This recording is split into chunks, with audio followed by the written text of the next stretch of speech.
gumu president yatutwala Egomba ndayalina baneiba n'agamba mujje najje Egomba wano ng'abantu bonna baavu bansaba bwi mbaweeyo akasente ne ŋŋamba nti siyinza kubeera mu baavu nga baneiba n'abayamba era twalambula ne tulaba nga ab'Egomba bagagga. Kaakati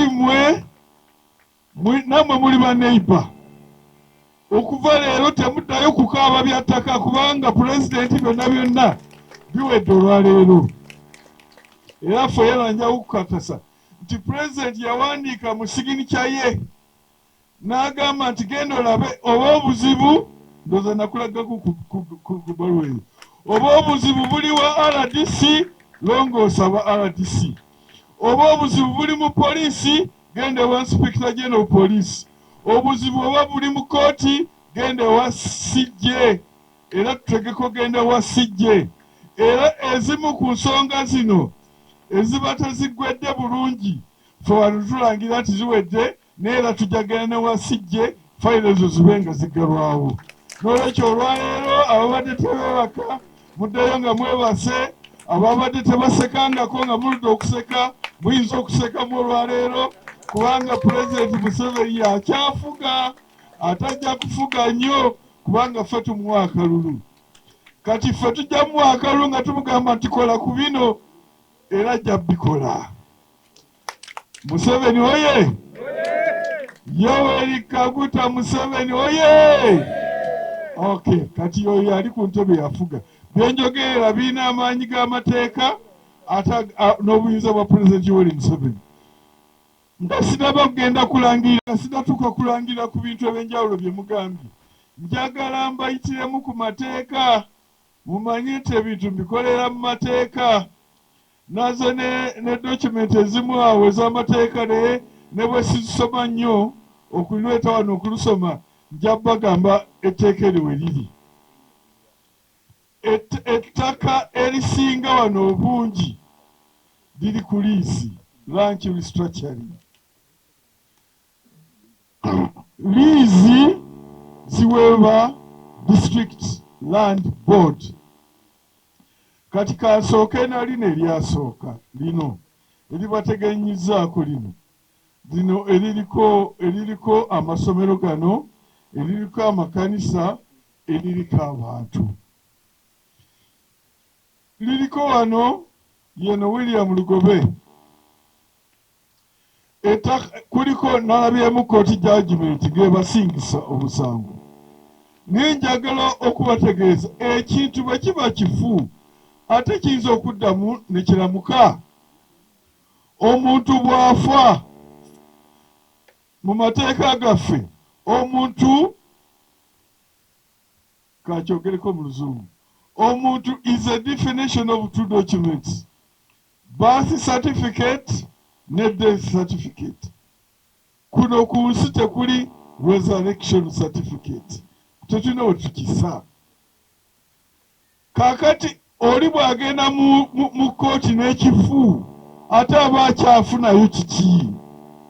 Kino kyagenda mu kooti nga kifu ne judgment gye baawanfu n'abagikwata nti kituufu bafu era tujagenda wa chief justice kukigatta buzi. N'olwekyo nkutte maaso kino ngenda kiwa Fiona anyambeko okukiziika obulungi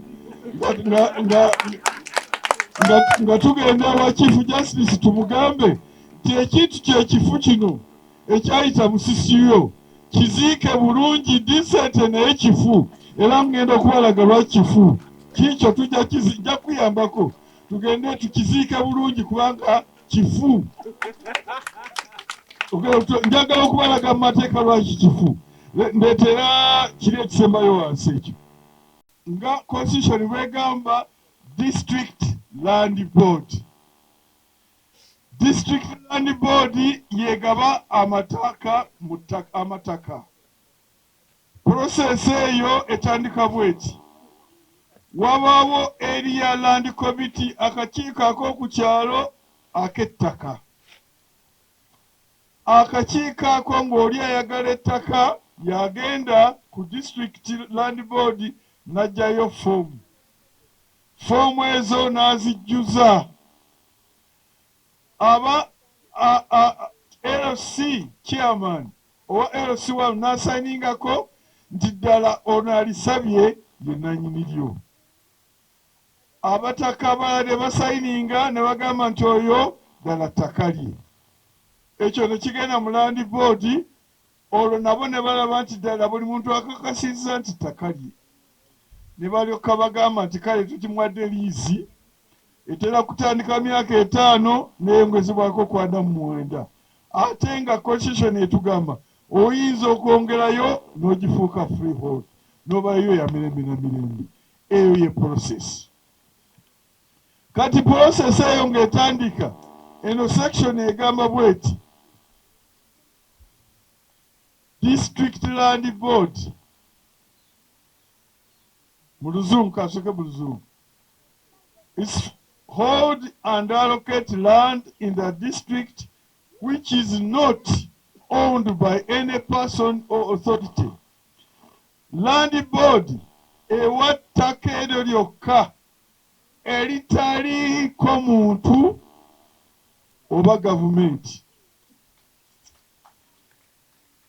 So ettaka bwe libaako omuntu oba lyebiko gavumenti, ettaka eryo District Land Board teririnaako buyinza kuligabira muntu yenna. Bw'eba erigabye omuntu yennyini oyo yekka aliko gwe liwa. So mu Luzungu tugamba nti ettaka bwe liribaako omuntu obanga lya gavumenti teriri available for District Land Board to allocate to anybody. Kakati, sorry. No government, that's authority. Ettaka eryo District Land Board tayinza diwa muntu yenna. Kati article endala 1A 59(1)A as amended egamba where a board enters into or undertakes or concludes any transaction or allocates land in the contravention of subsection 1A, that transaction shall be void. Tisenga district egenda maaso negaba ettaka eririko abantu oba gavumenti eyo oli omuntu ne bwafuna ekyapa transaction eyo eba nfu, shall be void. Kakati okola ki n'ekifu okola ki? Abafu babakola ki? Babaziika. Naye babaziika batya ab'ettaka? Kikino wano. Section 91 egamba special powers of commissioner. Eri mu office yange waliwo omuntu gwe bayita commissioner of land registration. Kooti emuwa etteeka lino limuwa obuyinza buno. Subject to the registration of title, the commissioner of land registration at the office yange, without referring a matter to a court or a distant provision, has power to take such steps as are necessary to give effect to this act, whether by endorsement, alteration, or cancellation of certificate of title. Ekitegeeza nti ekyapa bwe ndaba nga wagaba District Land Board yagaba ekyapa nga tekuliko abantu oba gavumenti balya gavumenti okusinziira ku kwano 1A as amended, eyo process eba nfu n'ekyo ekikoleddwa kiba void, kiba kifu. Kakati eno negamba nti kati commissioner asazaamu ekyapa ekyo nga tagenze na mu kooti. Kakati ekyapa kino kyengambye madamu ono akiziike. Ekyapa kyennyini kyakolebwa nga ku ttaka kuliko abantu. Ono omugenzi ani Lugobye, ono omugenzi Lugoba yakola ekyapa naye nga kuliko abantu.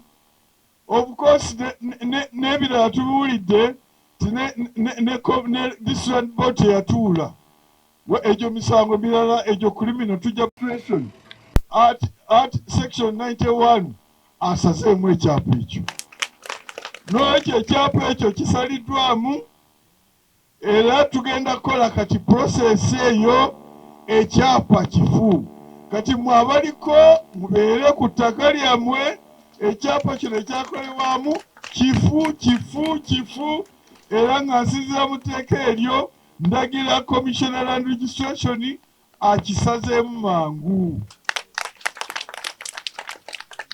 ate era I think ojja kunyambako okukola minutes z'ekintu kino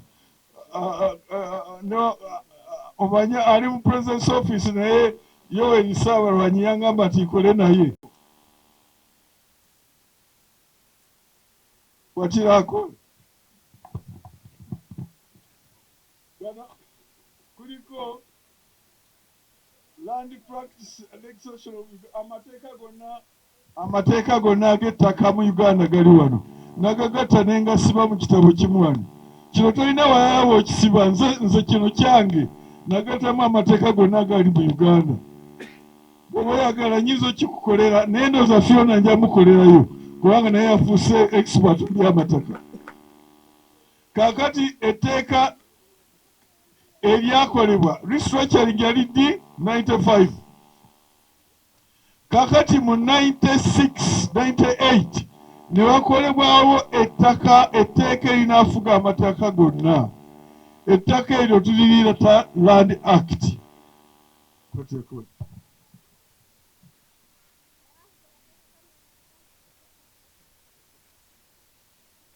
kati mu katundu 59 ne kalaga ettaka mu disitulikiti ligabana litya